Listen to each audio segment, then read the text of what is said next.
Once upon a time, there was a beautiful fairyland kingdom. In the middle of this land was a castle. Sentries stood watch at its outermost wall.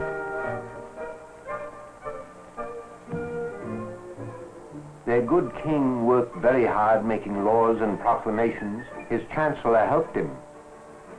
Out. The king and queen were very lonely. They had no children.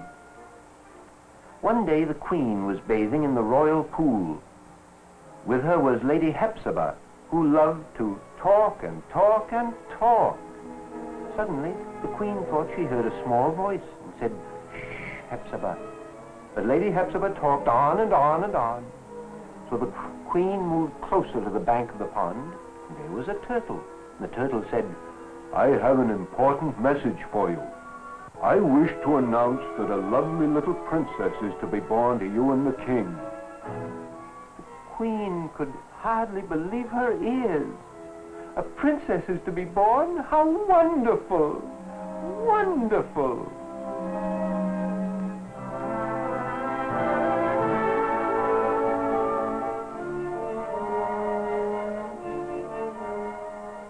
So they waited for the baby.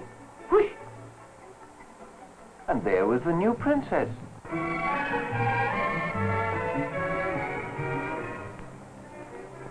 It was a beautiful little baby.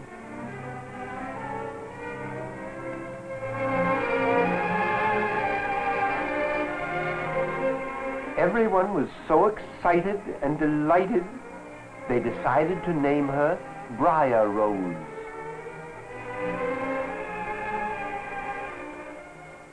The chancellor told a courtier to spread the news throughout the land. Wake up, the courtier shouted. A princess has been born. The news spread like wildfire. People laughed, shouted, cried with joy. A princess has been born. A princess has been born. A princess has been born! Soon after, the court met because the king had an important announcement to make.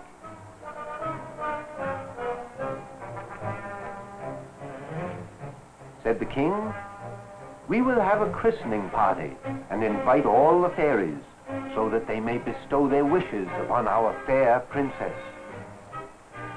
"Are we going to invite all 7 fairies?" "And why not?" "Well, what about Piod? She has a terrible bump on her nose and her looks would spoil a pretty party." "You're a wicked girl to say such things. We shall invite all 7 fairies." So the jester decided to write the invitations. He was very proud because he had just learned how to write.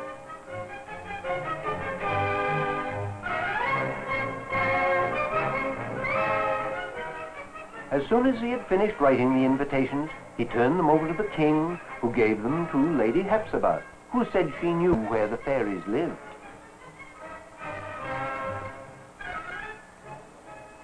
She stole to the edge of the lawn and stopped. She didn't really know where the fairies lived. She held up one invitation. Whoosh! She tried again. Whoosh! And 2 more. Whoosh! And now she had 1 left. This must be the one for that ugly Piod. Hepzibah had a plan.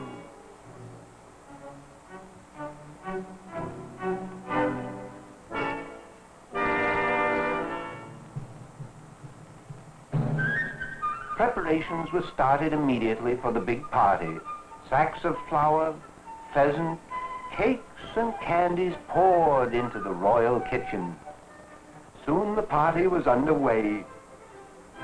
All the guests and fairies were there, all but Piod, who had not received her invitation.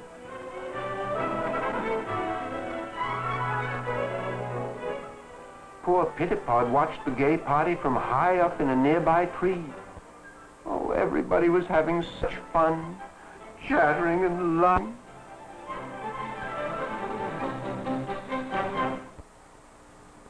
Then the fairies bestowed their gifts. Piod shrieked and leaped from the tree right smack into the middle of the table. "I have a gift for the princess. She will grow to be beautiful, but on her 17th birthday she will prick her finger on a spinning wheel and die."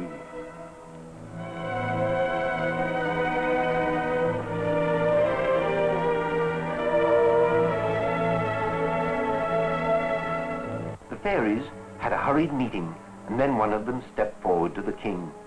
She said the princess would not die, but she and the whole kingdom would sleep for 100 years. Sleep for 100 years. The king gave the chancellor orders to have all spinning wheels destroyed.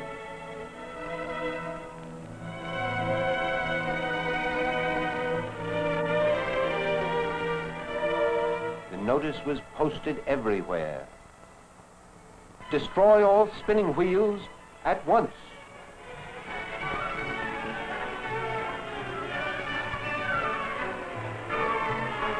Before long, all the spinning wheels had been carted away.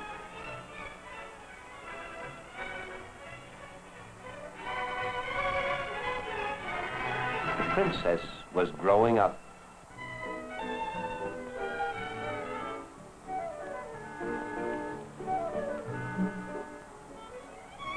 And she was very beautiful. On her 17th birthday, a small party was held, and the cook baked a special cake 3 layers high.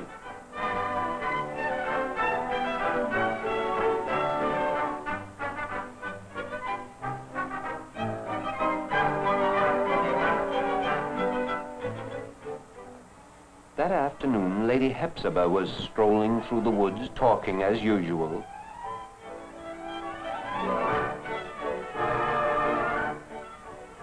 Suddenly, she stopped.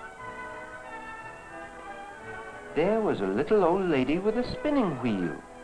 Hepzibah didn't know the old lady was Piod in disguise. She was so pleased to see a spinning wheel after so many years, she forgot what disaster it might cause, and she hurried off to tell everyone.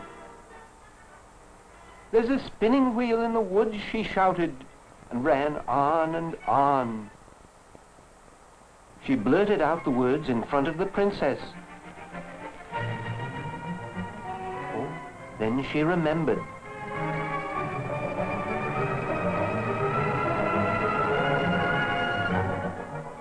"I'll stop the princess. You tell the king."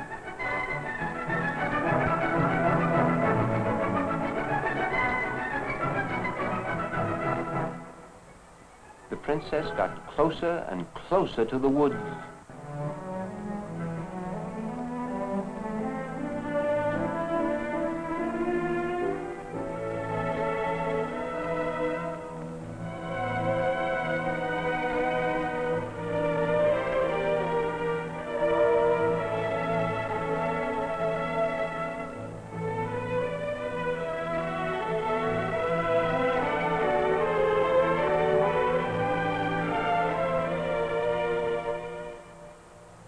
Once, everyone became very drowsy, and they all sat down and went to sleep.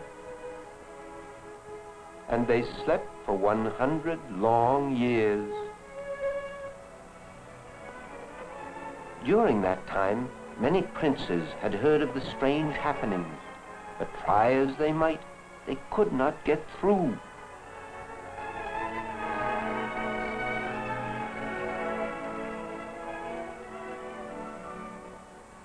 On the 100th year, still another prince tried. Strangely enough, the bushes and briars parted and let him through.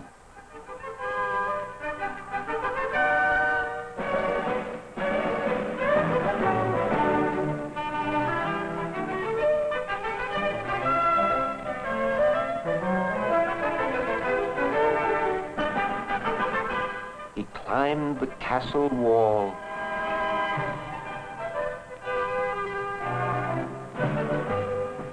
And saw the sleepers.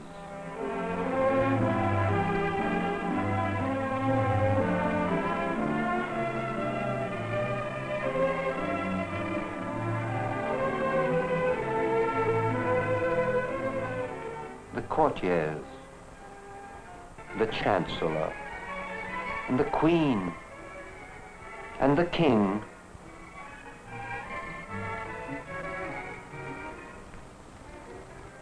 and the jester.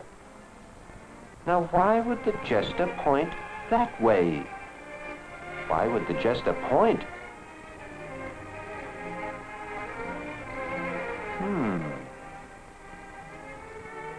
The prince turned and went into the woods.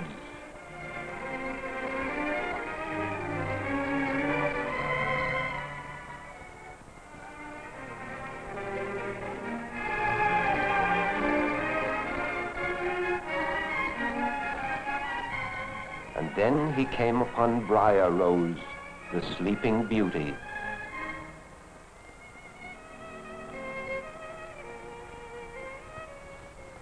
She was so beautiful, he decided to kiss her. And when he did, to his amazement, she awoke.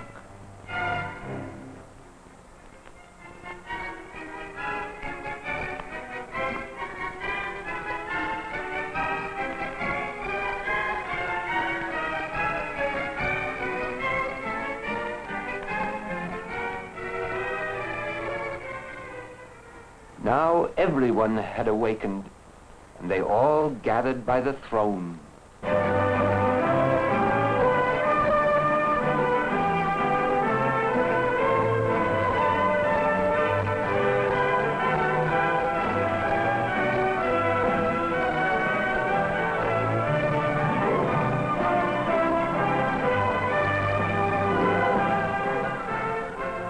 The prince asked for the hand of the princess in marriage. The king and queen gave their consent, for it was plain to everyone that the prince and princess were in love and that they would live happily ever after.